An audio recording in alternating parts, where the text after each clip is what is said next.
ഒരുപാട് കാര്യങ്ങൾ ചെയ്യണമെന്ന് ആഗ്രഹമുണ്ട്, പക്ഷെ ഒന്നും ചെയ്യാൻ സമയമില്ല. അങ്ങനെയുള്ള ആൾക്കാർക്ക് വേണ്ടിയിട്ടാണ് ഇന്നത്തെ വീഡിയോ. ഇത് എന്നെ ഒരുപാട് സഹായിച്ചിട്ടുള്ള കുറച്ച് ടെക്നിക്കുകളാണ്. ഉറപ്പായിട്ടും നിങ്ങളെ സഹായിക്കും. കാരണം നമുക്ക് ആർക്കും സമയം കിട്ടത്തില്ല. സമയം എല്ലാവർക്കും, എനിക്കും നിങ്ങൾക്കും, ഇന്ത്യൻ പ്രസിഡന്റിനും അമേരിക്കൻ പ്രസിഡന്റിനും നമ്മൾ ഇഷ്ടപ്പെടുന്ന നടന്മാർക്കും എല്ലാം ഒരേപോലെ ഉള്ളൂ. 24 മണിക്കൂറേ ഉള്ളൂ ഭൂമിയിൽ. ഇതിനെ എങ്ങനെ മാനേജ് ചെയ്യുന്നു എന്നിടത്താണ് കാര്യം. അപ്പോൾ നമുക്കൊരു കാര്യം മനസ്സിലാക്കുക, ടൈമിനെ നമുക്ക് മാനേജ് ചെയ്യാൻ പറ്റത്തില്ല. ഒരു മിനിറ്റ് കൂടെ ഒന്ന് വെയിറ്റ് ചെയ്യൂ എന്ന് പറയുമ്പോൾ വെയിറ്റ് ചെയ്യുന്നത് സമയമല്ല, നമ്മളാണ് വെയിറ്റ് ചെയ്യുന്നത്. കാരണം സമയത്തിന് നമുക്ക് ആർക്കും ഒന്നും ചെയ്യാൻ പറ്റത്തില്ല, പിടിച്ചു നിർത്താനും പറ്റത്തില്ല. അങ്ങനെയാണെന്നുണ്ടെങ്കിൽ എങ്ങനെ നമുക്ക് നമ്മുടെ ആക്ഷൻസിനെ മാനേജ് ചെയ്യാൻ പറ്റും, എങ്ങനെ നമുക്ക് കൂടുതൽ സമയം കണ്ടെത്താൻ പറ്റും? നിങ്ങൾ എന്തൊക്കെയാണോ ചെയ്യാൻ ആഗ്രഹിക്കുന്നത് അതൊക്കെ ചെയ്യാൻ സമയമില്ലാത്തത് കൊണ്ടാണ് നിങ്ങളുടെ ഈ ആഗ്രഹങ്ങളൊക്കെ മാറ്റിവെച്ചിട്ടുള്ളതെന്നുണ്ടെങ്കിൽ ഈ വീഡിയോ ഉറപ്പായിട്ടും നിങ്ങളെ സഹായിക്കും. ഇതൊരു ആക്ടിവിറ്റിയാണ്. അതുകൊണ്ട് തന്നെ ഈ വീഡിയോ കാണുന്ന കൂട്ടത്തിൽ നിങ്ങളുടെ കയ്യിൽ ഒരു നോട്ട്ബുക്കോ പേനയോ ഉണ്ടെങ്കിൽ അതും കൂടെ എടുത്ത് കയ്യിൽ വെച്ചോ. കാരണം ഇതിനകത്ത് കുറച്ച് കാര്യങ്ങൾ ചെയ്യാനാണ്. ആദ്യം നമ്മൾ തിരിച്ചറിയേണ്ടത്, നമുക്ക് 2 തരം ഡിസിഷൻസ് നമ്മൾ എല്ലാ ദിവസവും എടുക്കുന്നുണ്ട് എന്നുള്ളതാണ്. അതിനകത്ത് ഒന്ന് ടൈപ്പ് 1 ഡിസിഷൻ എന്ന് പറയുന്നത് റിവേഴ്സിബിൾ ആയിട്ടുള്ള ഡിസിഷൻസ് ആണ്. ഉദാഹരണത്തിന്, എനിക്കിന്നൊരു വൈറ്റ് കളർ ഷർട്ട് ഇടുന്നതായിരുന്നു ആഗ്രഹം. ഞാൻ ആ ഷർട്ട് എടുത്ത് ഇട്ട് നോക്കിയപ്പോൾ എനിക്ക് ഇഷ്ടപ്പെട്ടില്ലെങ്കിൽ there is a possibility that എനിക്കതിനെ മാറ്റിയിട്ട് ഒരു മഞ്ഞ ഷർട്ട് ഓണം ഇടാൻ പറ്റും. ഇത്തരത്തിലുള്ളൊരു ഡിസിഷനാണ് type 1 decision, which is reversible. ഒരു കാര്യം നമ്മൾ ചെയ്യാൻ തീരുമാനിച്ചു, പക്ഷേ വേണമെങ്കിൽ ആ തീരുമാനം പിന്നെയും നമുക്ക് മാറ്റാൻ പറ്റും. അതാണ് റിവേഴ്സിബിൾ ആയിട്ടുള്ള ഡിസിഷൻസ്. ഇനി രണ്ടാമതൊരു ഡിസിഷൻ ഉണ്ട്, അതാണ് ഇറിവേഴ്സിബിൾ ഡിസിഷൻസ്. ഇറിവേഴ്സിബിൾ ഡിസിഷൻ എന്താണെന്ന് പറഞ്ഞു കഴിഞ്ഞാൽ, ഞാനൊരു തീരുമാനം എടുത്തു കഴിഞ്ഞാൽ ആ തീരുമാനം എനിക്ക് മാറ്റാൻ വലിയ ബുദ്ധിമുട്ടാണ്.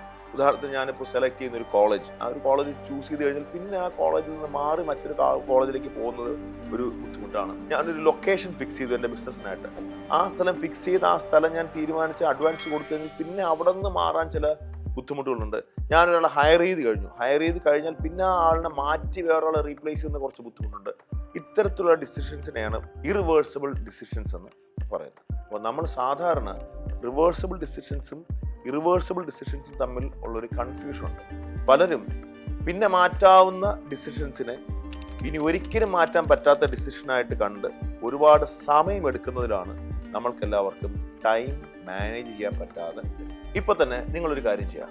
ഇന്നത്തെ ദിവസം നിങ്ങൾ എടുത്ത ഒരു 6 ഡിസിഷൻസ് ഒന്ന് എഴുതി നോക്കിയേ. അത് രാവിലെ നമ്മൾ ഡ്രസ്സ് ചെയ്താവാം, രാവിലെ വാഹനം, ഇപ്പോൾ കാർ അല്ലെങ്കിൽ 2 വീലർ എടുത്തിട്ട് നമ്മൾ യാത്ര ചെയ്തതാവാം, അതല്ലെങ്കിൽ ഭക്ഷണം കഴിച്ചതാവാം, ഓഫീസിൽ നിന്ന് ഏതെങ്കിലും ഒരു പ്രത്യേക ഡിസിഷൻ എടുത്തതാവാം, ചിലപ്പോൾ നമ്മളൊരു പുതിയ ബാങ്കിലൊരു അക്കൗണ്ട് സ്റ്റാർട്ട് ചെയ്താൽ, അങ്ങനെ എന്തൊക്കെയോ ഡിസിഷൻ നിങ്ങൾ ഇന്ന ദിവസം എടുത്തിട്ട്, അങ്ങനെ നിങ്ങൾ പെട്ടെന്ന് ഇപ്പോൾ മനസ്സിലേക്ക് ഓർമ്മ വരുന്ന 6 ഡിസിഷൻസ് മാത്രം ആദ്യം എഴുതുക. അതിനുശേഷം അതിനെ 2ആയിട്ട് തരംതിരിച്ച് എഴുതുക. റിവേഴ്സിബിൾ ആയിട്ടുള്ള ഡിസിഷൻസും ഇറിവേഴ്സിബിൾ ആയിട്ടുള്ള ഡിസിഷൻസും. റിവേഴ്സിബിൾ ആയിട്ടുള്ള ഡിസിഷൻസ് എന്താണെന്ന് നമുക്ക് അറിയാലോ. ഈ തീരുമാനം അത് എനിക്ക് വേണമെങ്കിൽ മാറ്റാവുന്ന ഡിസിഷൻസ് ആണ്. ഇപ്പോൾ ഞാനൊരു ഡ്രസ്സ് എടുക്കാൻ വേണ്ടി, ഡ്രസ്സ് ഇടാൻ വേണ്ടി പോയി, ആ ഡ്രസ്സ് ഞാൻ മഞ്ഞയാണ് തീരുമാനിച്ചത്, പക്ഷേ എനിക്ക് വേണമെങ്കിൽ പച്ച ഇടാൻ പറ്റും. ദാറ്റ് ഈസ് റിവേഴ്സിബിൾ അല്ലേ.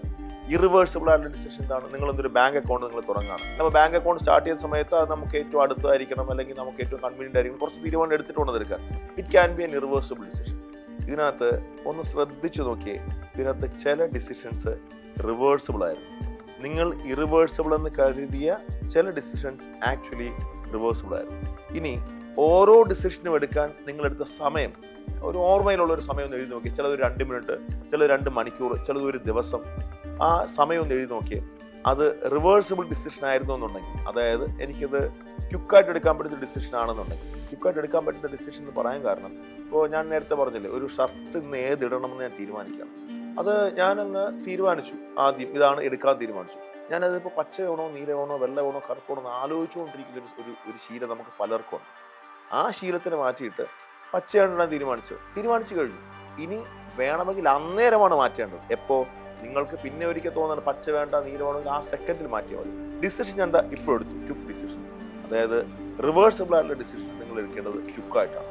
അതായത് ഷർട്ട് എടുക്കാനായിട്ട് ഏത് ഡ്രസ്സ് ചൂസ് ചെയ്യണമെന്ന് നിങ്ങൾ തീരുമാനിച്ചത് 5 മിനിറ്റ് എടുത്തിട്ടാണെന്നുണ്ടെങ്കിൽ ഇപ്പോൾ നിങ്ങൾക്കത് 3 സെക്കൻഡ് മതി. ഇപ്പോൾ ഒരു കാര്യം മനസ്സിലായിട്ടുണ്ടാവില്ല അല്ലേ? ആ ഓരോ ഡിസിഷൻ നിങ്ങൾ എടുത്ത ടൈമിംഗ് ഉണ്ടല്ലോ, ആ ടൈമിംഗ് ഒന്ന് എഴുതി വെച്ച ആദ്യം. ഇനി ഇപ്പോൾ ഞാൻ ഈ പറഞ്ഞ രീതിയിലാണ് ഈ തീരുമാനങ്ങൾ എടുക്കുമായിരുന്നു എന്നുണ്ടെങ്കിൽ എത്ര സമയം ലാഭിച്ചു എന്ന് അതൊന്ന് എഴുതി നോക്കിയേ. ഈ വീഡിയോയുടെ താഴെ ഒന്ന് കമൻറ്റ് ചെയ്യൂ. എനിക്കൊന്നും അറിയാം, മാത്രമല്ല നിങ്ങളുടെ കൂടെ ഇത് കാണുന്ന പലർക്കും ഇതൊരു പ്രചോദനമായിരിക്കും. എനിക്ക് ഉറപ്പാണ്, മിനിമം 10 മിനിറ്റ് മുതൽ 10 മണിക്കൂർ വരെ ഒരുപക്ഷെ നിങ്ങളിപ്പോൾ സേവ് ചെയ്തിട്ടുണ്ടാവും. ഈ സേവ് ചെയ്ത സമയമാണ് നിങ്ങൾ നിങ്ങളുടെ ഇഷ്ടപ്പെട്ട കാര്യങ്ങൾക്ക് വേണ്ടി, പ്രൊഡക്ടിവിറ്റി കൂട്ടാൻ വേണ്ടിയിട്ട്, നിങ്ങളുടെ ഗ്രോത്തിന് വേണ്ടി യൂസ് ചെയ്യേണ്ടത്. ഈ ഒരു കാര്യം മനസ്സിലാക്കി കഴിഞ്ഞാൽ നമുക്ക് കുറച്ച് സമയം കിട്ടുന്നുണ്ട്.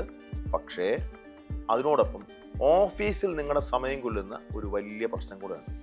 അതാണ് നിങ്ങൾ അവിടെ എടുക്കുന്ന ടാസ്കുകൾ. ഇന്നും നൂറുകണക്കിന് ആയിരക്കണക്കിന് കോർപ്പറേറ്റ് കമ്പനികൾ അവരുടെ പ്രൊഡക്ടിവിറ്റി കൂട്ടാൻ വേണ്ടി യൂസ് ചെയ്യുന്ന ഒരു ടെക്നിക്ക്. ഇതിലേക്ക് നമ്മുടെ ടാസ്കുകളെ ഒന്ന് അലൈൻ ചെയ്തിട്ട് നോക്കിയേ. എന്നിട്ട് ഇപ്പോൾ നിങ്ങൾ എത്രത്തോളം സമയം വേസ്റ്റ് ആക്കുന്നുണ്ട് അല്ലെങ്കിൽ പാഴാക്കി കളയുന്നു തിരിച്ചറിഞ്ഞ് നോക്കിയേ. ആ പാഴാക്കി കളയുന്ന സമയം മുഴുവൻ നമുക്ക് പ്രൊഡക്ടിവിറ്റിയിലേക്ക് കൊണ്ടുവരാൻ പറ്റുന്ന കാര്യമാണ്.